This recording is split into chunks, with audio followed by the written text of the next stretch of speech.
Today, we will talk about Level 2 assets, definition, examples, and versus. Level 1 and 3 assets. Level 2 assets are financial assets and liabilities that are difficult to value.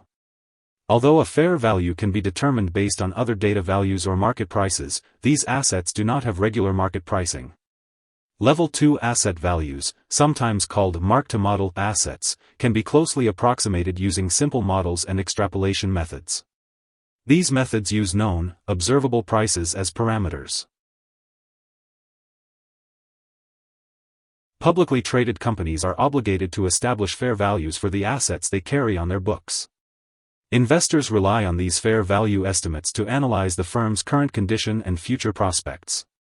According to generally accepted accounting principles, certain assets must be recorded at their current value, not historical cost.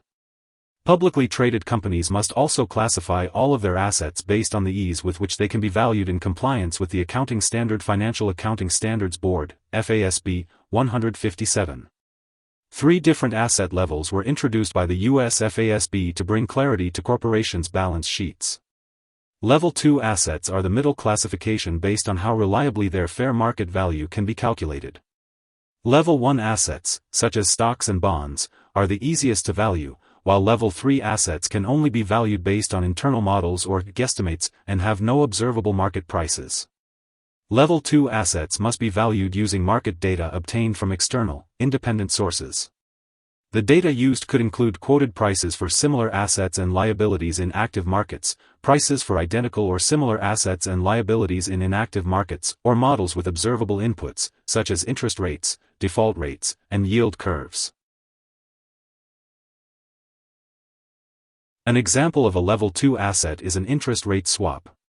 Here, the asset value can be determined based on the observed values for underlying interest rates and market-determined risk premiums. Level 2 assets are commonly held by private equity firms, insurance companies, and other financial institutions that have investment arms.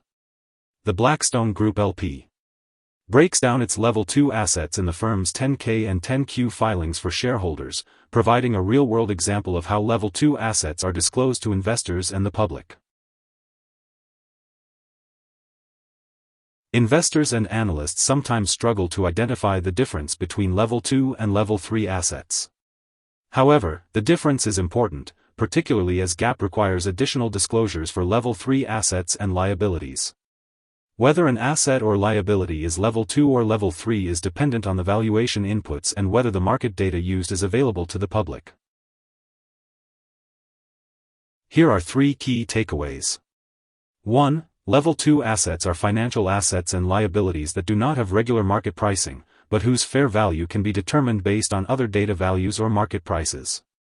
2. Level 2 assets are the middle classification based on how reliably their fair market value can be calculated. 3. Level 2 assets are commonly held by private equity firms, insurance companies, and other financial institutions with investment arms. Hope this would help. Thanks for watching.